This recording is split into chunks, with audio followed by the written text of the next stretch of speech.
You have just made a beautiful material in Substance 3D Designer or Sampler, for example, but you are not done yet because now it's time to make some beauty shot for your portfolio, and you don't want bad renders to ruin all the efforts you have made before.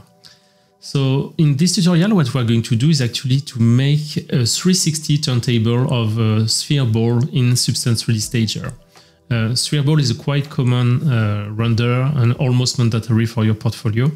And we are going to take advantage of the new turntable feature of Adobe Substance 3D Stager. So stay tuned and we are going to see that together.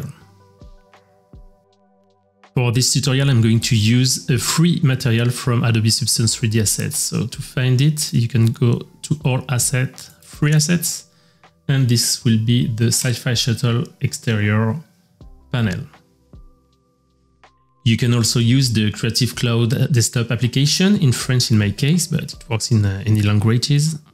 So you go to Stock and Market, then Free Resources, and it appears first Sci-Fi Shuttle exterior panel. So from here you can either download or send it directly to Stager. But before to do it, we are going to set up the scene in the next step. We are now in Adobe Substance 3D Stager, and we are not going to create a new scene in that case, because if you go to File, Open Sample, you have a material showcase scene. So we are going to open it and wait for a second. And as you can see, there is already a sphere which is set up for you, a camera, and even an environment map for the lighting. Yet we have to make some changes to this scene because it has been created before the turntable option has been created in Substance 3D Stager. And there is an issue that I'm going to show really quickly. If I take, for example, a material like this one and I apply it, and I'm going to make a quick animation on the sphere. What I want you to see is now, if I create, you see that the axis is not correctly oriented. So it's not a big deal. What we are going to do as the first step is go to the viewport camera in order not to break the camera that we have here. And we are going to create a new sphere. So I'm going to go to the object menu and pick up a sphere. The new sphere is here, but you cannot see it because it's within the object right now. So I'm going to use the gizmo on the little square to change the scale and try to match the existing sphere scale. Now it's better. And we can delete the old one. So as you can see, this one will work. We are going to go to animation later on, and you will see that everything is fine. Now let's see how we can import material either from Substance 3D Designer or Substance 3D Sampler. From Substance Designer, what you have to do is just select your package and you can click on this icon to export. So you can either publish the SBS AR file or send to one of our applications, in our case, Substance 3D Stager. In Substance 3D Sampler, it's super easy as well. You just click on this button, Share, on the right, and choose Send to Substance 3D Stager. Now that you have imported your material within Substance 3D Stager, what we're going to do first is to apply it on your object, on the sphere. So you just have to drag and drop it. And by default, of course, it may not work. So we are going first to tweak it a bit. Going to material, I'm going to change the repetition to 4 maybe. By default, it tiles. You can turn it on and off with this. So the tiling is nice, but I need some displacement. So to do this, I go to the object, and I activate displacement and see how it goes. It may be good, but it's hard to see because I need to add some tessellation to my image. Here I like to go to uniform, and I'm going to define a total face budget. As I have a good hardware and I just have one object on the scene, I'm going to be quite generous and give 10 million faces, which is more than enough. What you can do as well to make sure you have the right effect is going back to your object and go to the material, or you can go directly here if you don't want to select the object and see properly.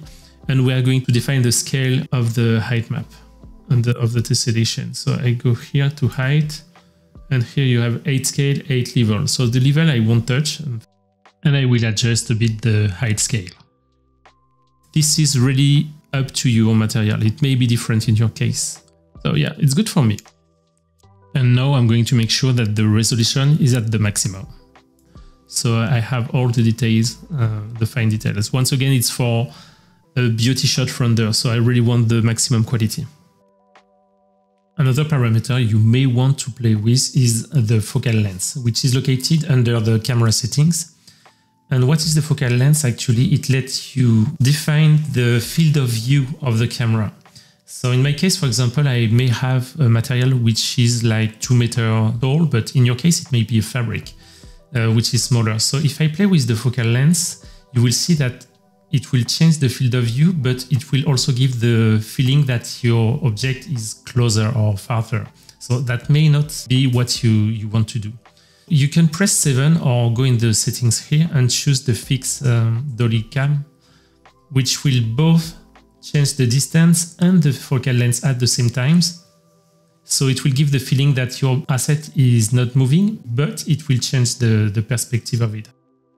This way you can really replicate how you set up a scene in real life, and it gives way more credibility to your final render. So now it's time to create a background for your image. So it will be really specific to your material, and I'm going to use Photoshop for this. Why I am going to do it right now? Because I want to do this before to touch the lighting, to make sure that everything works together. To do this, we are going to do to render. And we want to make a really quick render of your material. We are going to see why. What I'm going to do first is to choose PSD because I'm going to use Photoshop.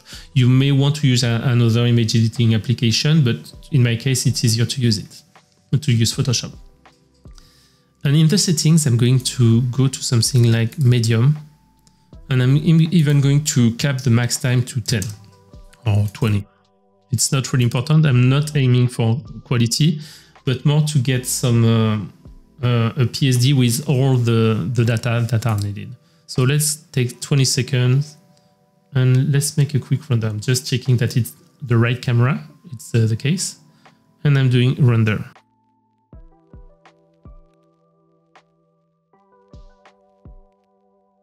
"26 seconds later, we have a really nice render that we can send to Photoshop via this menu. That's why I love to use Photoshop. First, because you have this direct export, and also because, as you will see, we can generate a PSD with all the information maps. Generally, they are used for compositing, but in our case, we are going to use them to create a halo behind our material. The background will be composed of the background color, this halo, and we are going to use one of these masks to create it. So I don't need all this map right now. We're going to delete some of them.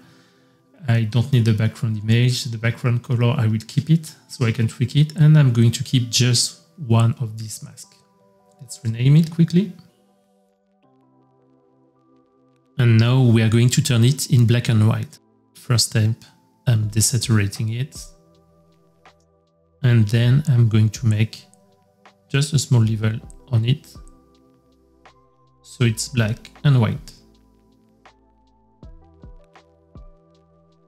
Now let's move it below the material. We are going to resize it a bit.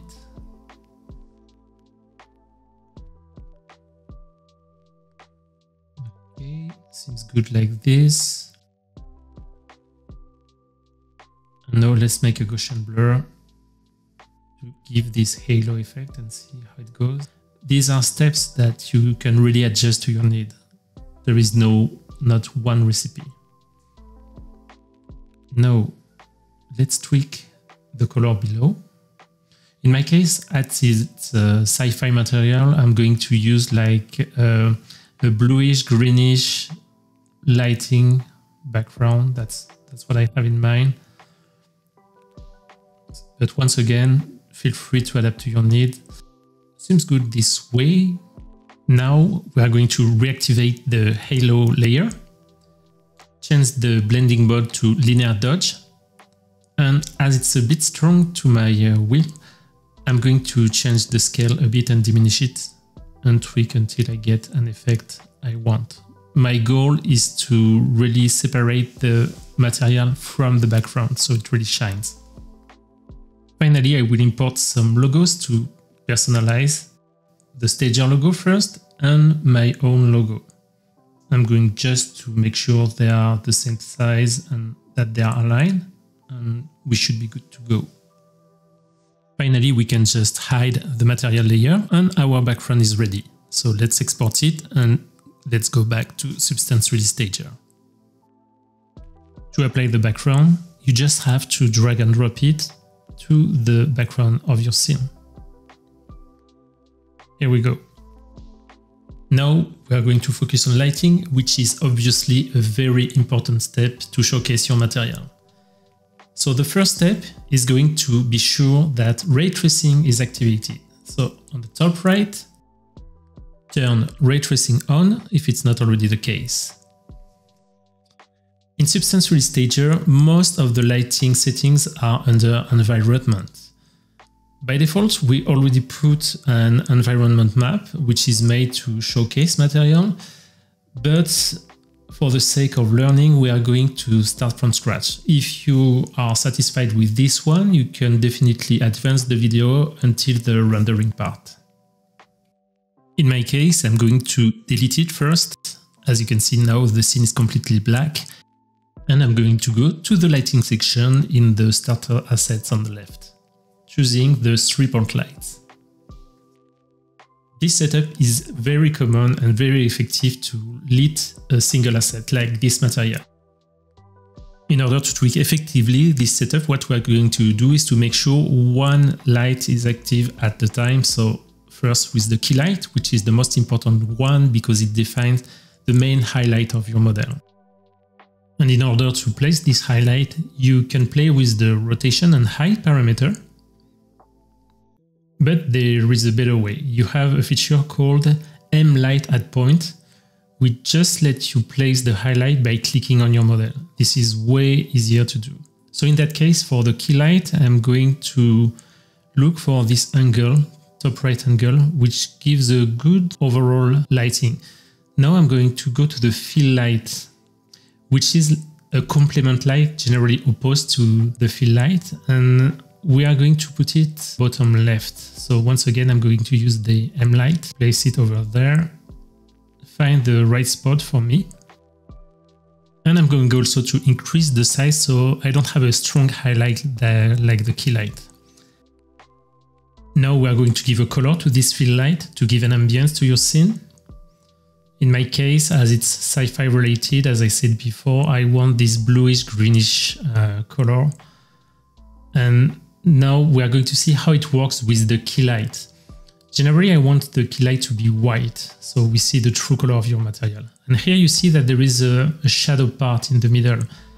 So I'm going to adjust the key light position, the highlight, so to get rid of this shadow part, it was too strong. I want some shadow, but not that much. So here I have this bluish done by the fill light and the strong highlight of the key light. So I like that. Now it's time to set up the final one, which is called the rim light. So we are going to activate it. Here we go.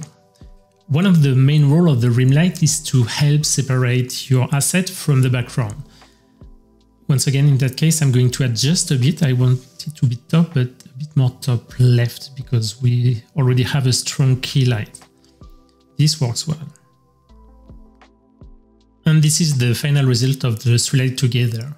If you want, you may want to add an environment map as a support. So here I'm taking one from the studio to see how it goes. By default, it's a bit too strong, as you can see here, but you can adjust the intensity just here. So it can help giving the final look.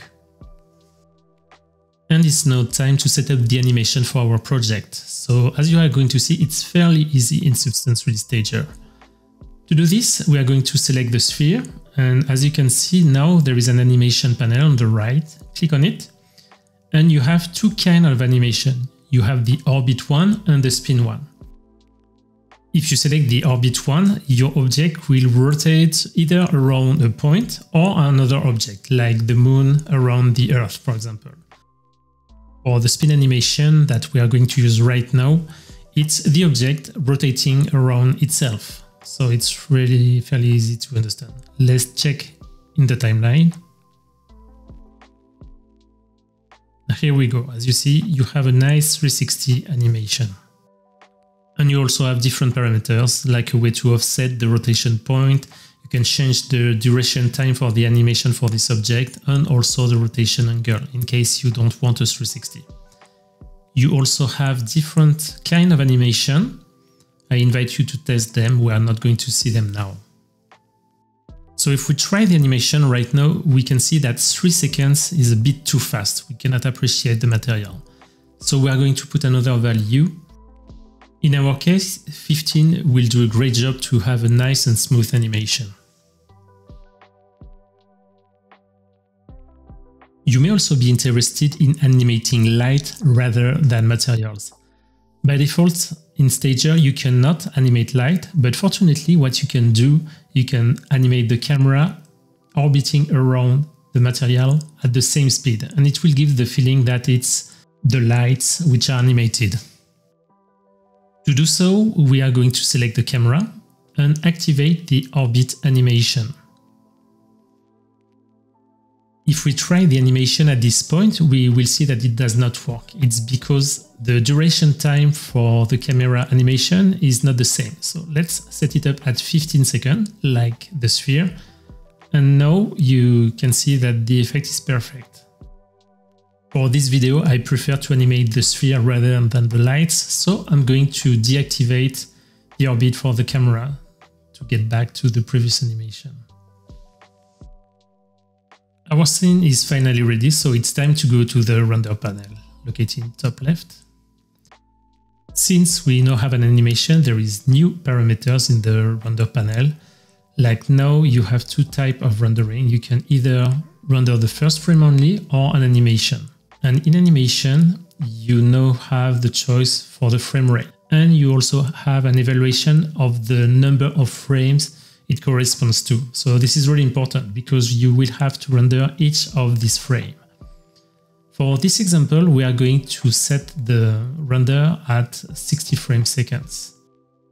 Rendering can be fairly time consuming, so you want to have an evaluation of the time it will take. So let's say, for example, that I want to spend 20 seconds per frames and I have like 900 frames in my case. It would mean that in total it will be 300 minutes, meaning 5 hours. So it's really up to you to decide. But the best is actually to test the quality that you can aim for a few times. So let's see, for example, with one frame only in PNG, how it would look for 5 seconds. Let's do this.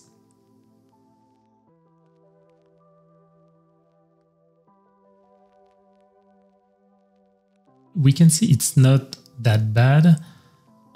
Here we go, but you have a bit of node, but not that much. We could go with this, but just to make sure I have a good quality, I will set it up to 10 seconds and test.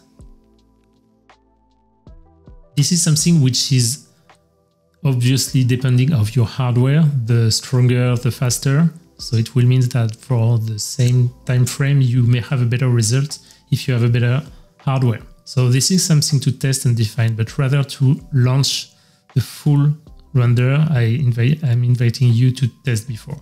10 seconds is fine in my case, I have a good result, so we'll go with this. I'm just choosing full animation, I'm making sure the name is good, I may change it in that case. It will be saved in a folder on my desktop, and I hit render and we see in 2 hours and a half.